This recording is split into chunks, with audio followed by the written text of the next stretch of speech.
The true measure of virtue, character, and the morality of a society is tested in how well it treats its most vulnerable of that society.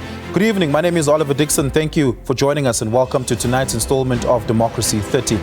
Now, the South African Constitution frowns upon unfair discrimination and unequal treatment of citizens. But how do young people belonging to vulnerable groups survive on a daily basis as they seek to entrench their rights? Tonight we ask, what has been the experience of vulnerable youths since 1994? Joining us for the discussion, we have Nonhlanhla Ado Bakasa from the National Council of and for Persons with Disabilities in South Africa. But first, let's hear from South Africans about what they have to say about living and facing discrimination.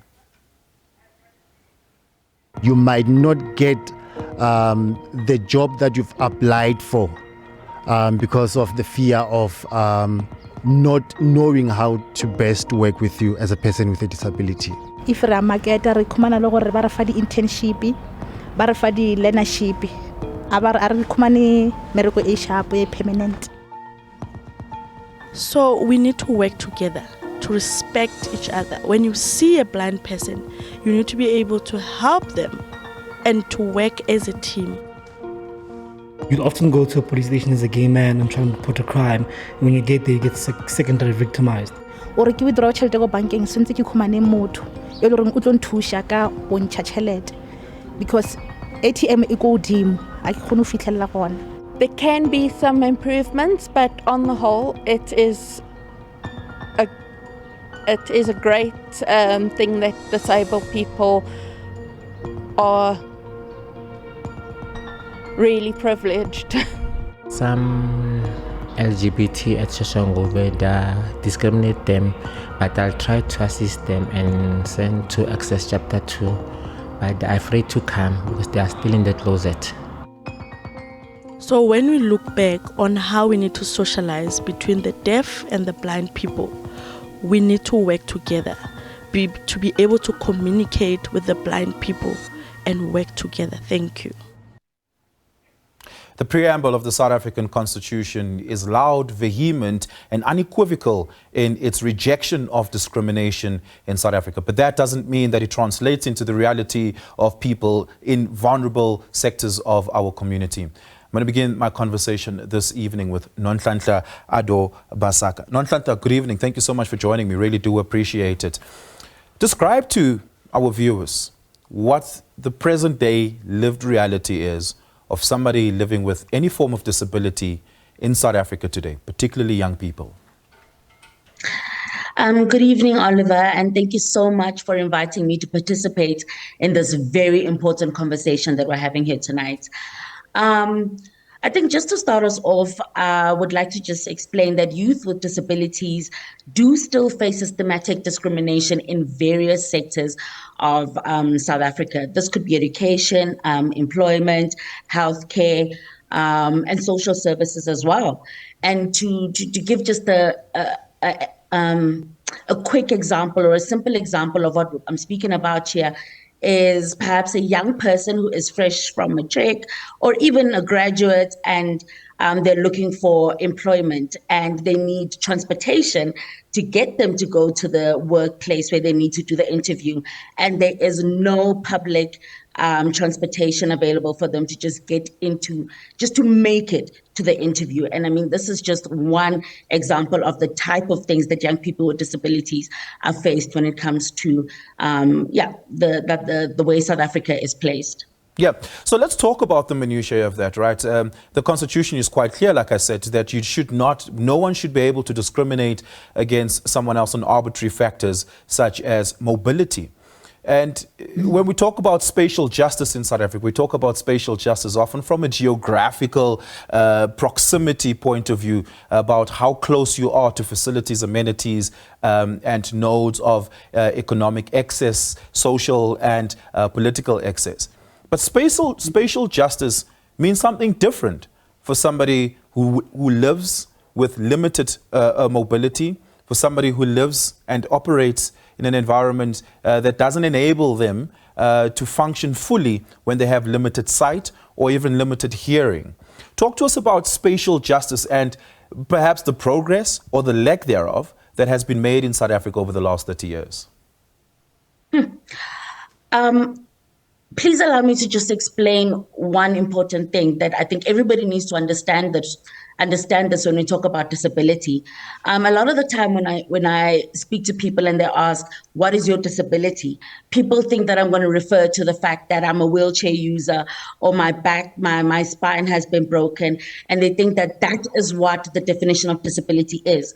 But according to the UNCRPD, the definition of disability is the barriers that are put in place by the environment that I am in. And those barriers are therefore disabling towards me. So the problem is not within myself, however, with the interaction that I have with that particular environment that I'm in at that moment. So when you're speaking about, spatial justice and, discrimination, a great example of this is within the educational sector. If you look at, the right to education for young children, children have got the right to be educated within their, what they call them, feeder zones, within a very close space in which they live. However, those very schools that we look at are not accessible at all. I speak a lot for people with physical impairments or paraplegics because I am a paraplegic myself and I use a wheelchair. When I go to even my daughter's school right now, it is not fully accessible. I could not attend any of those classes that are in that school. And none of the schools in our area actually are accessible for a person with an impairment such as my own, which means I would then have to apply to have my schooling in a special needs school, which is a good 40 minutes drive in the morning to get to. So already there is discrimination right from the start.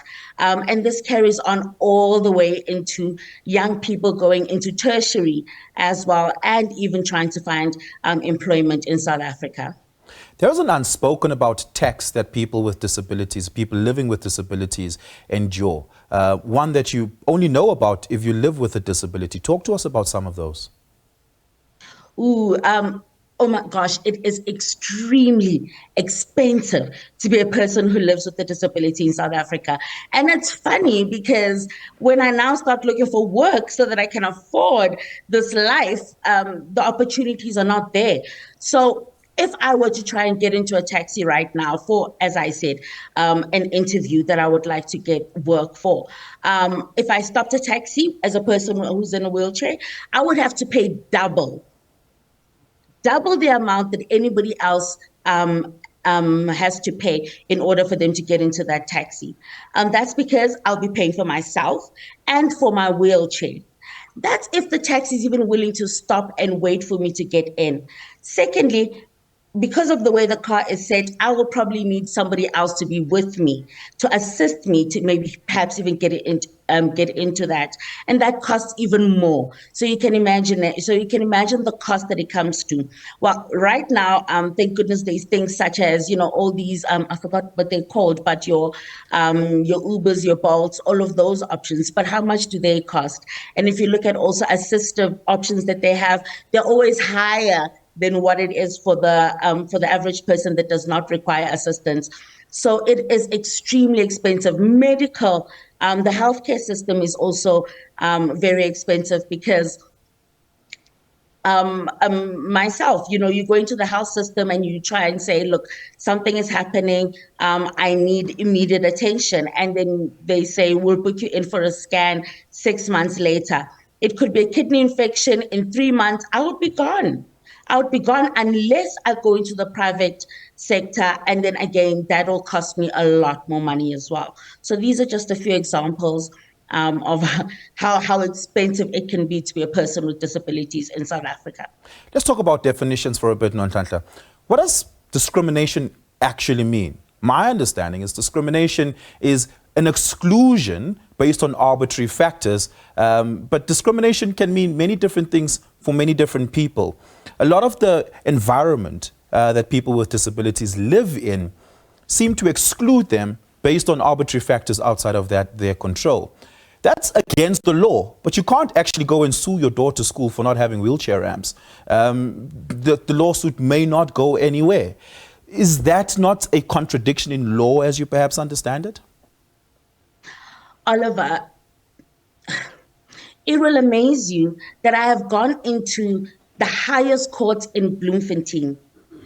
And when I went there and I needed to use the restroom, this is a time when I was still a student, a law student, and I had been afforded the chance to participate in the moot court. And we had all these other students from across South Africa there, and we're all in our formal way, you know, young, thriving, young people, and thinking that this is possibly my future career. And I needed to use the restroom. It had to be taken down, I don't know how many flights of stairs into some funny parking lot. Just the time it took for me to get to an accessible restroom and back in are some of the things that are happening, where all my other students now have already been participating, and now everybody is waiting for me, and I'm perhaps slowing down the whole process. But this is the example of how it plays out. Discrimination is when my environment does not give me equal access to the things that everybody else in my space has got access to. I mean, if my neighbor has got a right to education, then I have got a right to education. And you can say it, but if I can't access it, then that right has been taken away from me. Then I have been discriminated against. We speak about the right to employment, but if my workspace looks at me as a person with a visual impairment, and then they say something like, but now if this person can't see, how are they going to work on the laptop? We obviously cannot accommodate people with visual impairments or hearing impairments. How are we going to communicate with them? Already I have been discriminated against. And there's something quite important that we keep on forgetting, but these are the stigmas, the myths that go around. Yes, so, you know, just the idea that, oh no, we've got somebody with a visual impairment, how are they going to work? We're going to need to tiptoe around them. Oh, we've got to make expensive changes around the workplace, when that's not even really true. And these myths exist because there is no awareness, there is no consultation within the disability sector, there is no self-representation in these spaces, and so the discrimination just continues. The paperwork is beautiful, it's beautiful in black and white, but there is no monitoring, evaluation, implementation, none of it is there. Yeah. Mandela, I'm going to pause it there. I want us to take a break. On the other side of that, we'll talk about disabilities that are not conspicuous, that are not visible, and how the lack of awareness contributes to the detriment of people living with disabilities that we don't always see and understand. We're going to continue the conversation on the other side of this. Don't go away.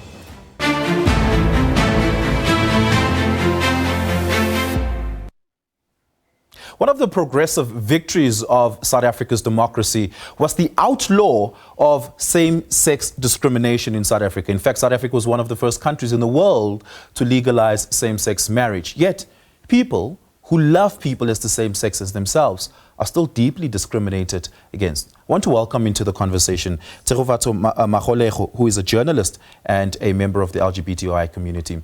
Tsegofatso, describe to us the lived experience of gay people in South Africa today, despite the legal protections that they may be afforded. So thank you so much, Oliver, for having me, and happy International Pride Month to you and your viewers. I think the lived realities faced by the LGBTQI community on the ground is totally contrary to what we have on paper. What we are seeing is that we have the equality clause, which speaks about the government and our people not to discriminate against members of the LGBTQI community. But what we find on the ground is that people are experiencing something completely of the opposite to what the Constitution says. For example, a lot of our members are still experiencing discrimination, whether within their immediate family or in the society, in churches, in schools, and even in institutions of higher learning, which for me is an issue. And we've seen, I think it is in 2022, when learners took their lives because they were called names by teachers at schools, just to give you a case in point, there was a 12-year-old in Soweto who died by suicide because they were called a very slur name by a teacher in class. And I mean, you wouldn't expect that to happen in a country that, gives it these rights to be itself and also protect us against such injustices. But a teacher was able to call a 12-year-old a slur name, and the learner ended up taking their life. This guy, the name is Lucy, and this is not the only case that has happened in 2022. We also know of another learner, Popali Tenjwa, in Orange Farm, who also took their own life at the hands of a society that didn't understand what it means to be different, but also what it means to be a member of the LGBTQI community, let alone the hate crime that still persists in 2024. Yeah, absolutely. Let's have a look at some of the various milestones over the last 30 years, both good and bad, that define the lives of vulnerable young people in South Africa. In 2001, when it comes to protecting youth with disabilities, the Education White Paper 6 titled Special Needs Education, Building an Inclusive Education and Training System was released. By 2005, the Children's Act was gazetted and passed into law. The National Integrated Early Childhood Development Policy followed in 2015. 10 years later, in that policy, it covers various important parts, such as the access that children of all sorts need to have access to institutions of learning. Between 2015 and 2020, the Framework and Strategy for Disability and Rehabilitation Services was released and implemented. But to what extent was it fully implemented? We're going to be talking about that in a very short while. In fact, Nonhlanhla, I want to bring you back in here so that we can speak specifically to that, especially when we talk about how people experience the policy that is designed for them. Oftentimes it feels like people with disabilities are not at the policy-making table when these sorts of policies are being made. One of the examples was a thing I cited just before we went to break, that not all disabilities are apparent, conspicuous, and understood. Talk to us about how policy has been short-sighted as far as assisting and accommodating, in true essence, people living with disabilities that aren't apparent. I mean, it starts off with when the policies are being drafted. It starts off right at the beginning. And, you know, some of these things are really simple things, such as getting an email from the Youth Machinery Forum with the policy draft on something for young people. And then we're given only 48 hours to sort of given a recommendation, review it, you know, and do and give a meaningful contribution to the policy that is being drafted. And you're given only 48 hours as an organization for persons with disabilities.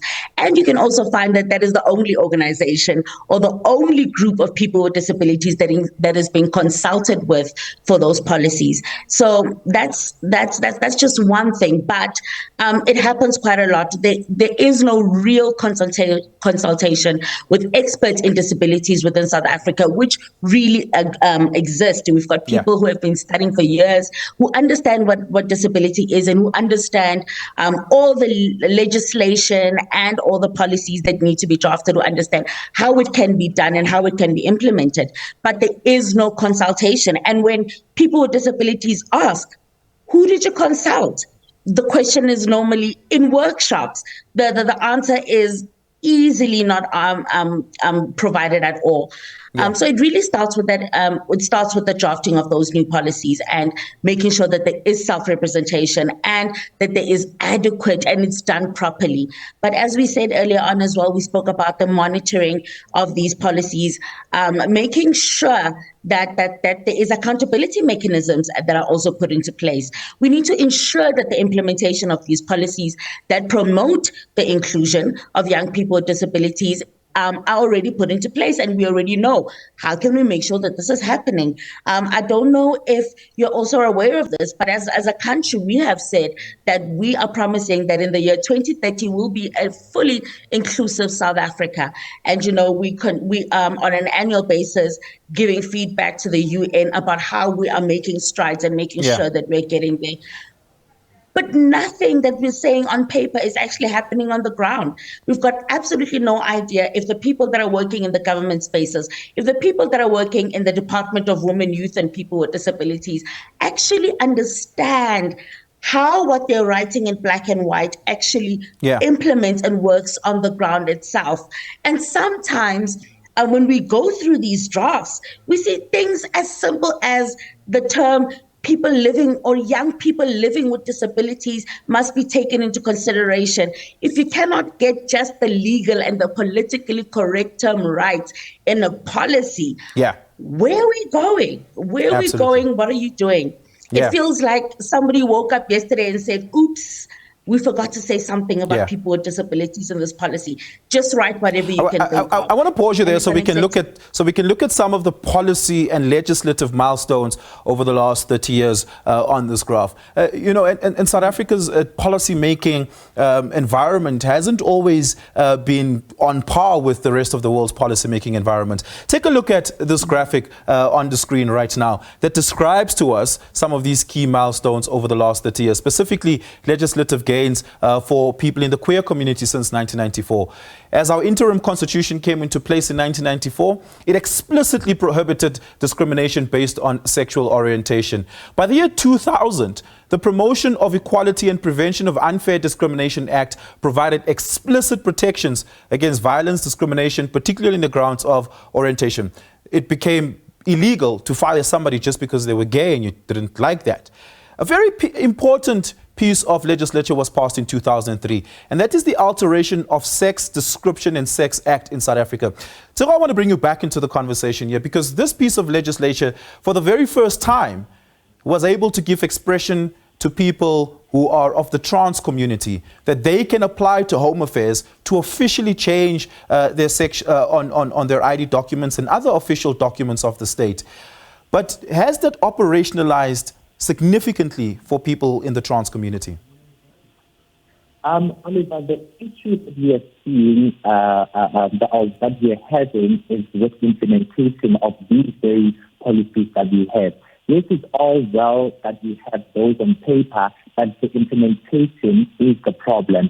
I mean, one of the people that I once interviewed was a trans woman who was on number 40 on the list to have the gender reassignment surgery at the Biko Academic Hospital. And at the time when I spoke to them, I think they were about 28 years old, meaning that they could only get their gender reassignment surgery when they turn 45. And that is a problem that the government is failing to understand and see. And this is the reason why we are seeing a lot of members of the LGBTQI community taking their own lives, but also suffering a lot of mental health issues because their issues are not taken seriously. Yeah. I want to bring you back in, Nhlanhla. Talk to me about the intersection that you live with, not just as a person using a wheelchair, but also as a woman, and particularly a black woman. Is there a confluence of those discriminations that manifest in your life, and in what ways are you able to tell them apart? That's an interesting thing, actually, to think about it. It is, I think what they call them is a double burden or a double barrel burden. Yeah. Yes, but that is definitely it. Already as a black woman, a young black woman, I've already got a lot of discrimination going on towards me. And now I'm not just that, but I'm a young black woman with a disability. And how seriously are we taken? Sometimes the question comes into play, is this person even educated? There are also certain women, young women with disabilities, who put themselves through tertiary and toiled and worked hard for the degrees that they had. But when they got into the workplace, they see all of their fellow classmates, their fellow students who are working in the field that they studied for. However, they themselves are placed in perhaps a position that is way below what it is that they have actually studied for and they're actually able to do. Yeah. So just being a young person, a young black person with a disability, a young black woman with a disability it's 3 times more than what it should actually be. Just a last question as we wrap up. What can the 7th administration of our democracy get right that the first 6 didn't? Okay, I think one of the biggest things here is serious collaboration with people that know what it is that they're doing. I think that we should try and work together. And the reason why is that when people are trying to speak or work on issues of disability without speaking to the actual experts, a lot of money is wasted. A lot of time is wasted. It takes us all the way back, where else there are people who actually know what it is that they're doing, such as organizations that I actually work for, which has a youth, a youth department called Ivava Youth, where we run projects and we've got experts and people and people that have been studying this for years who totally understand how it is that we can move our country. So I think the biggest things is definitely working with experts within the field, and then secondly, making sure that funding goes towards these projects and programs, and you know, it shouldn't just be funding to again. We do live we have experienced an economy defined by austerity for the better part of the last 20 years, and where they start cutting public expenditure, unfortunately, the most vulnerable groups of people in our society begin to experience that first. We are unfortunately out of time, and we're going to have to leave it there. I want to thank you so much, Nonhlanhla Ado Bakasa, for your time. Nonhlanhla is from the National Council of and for Persons with Disability. I also want to thank Tsegofatso Mogalejo, who's our guest that joined us on the phone, for his contribution this evening. Look, this is not where the conversation ends. The conversation around creating an inclusive, a just and a fair society is one that continues. It's one we speak about here every week at 8 p.m. here on SABC News Channel 404. From myself and the Democracy 30 team, it's good night for now. Cheers.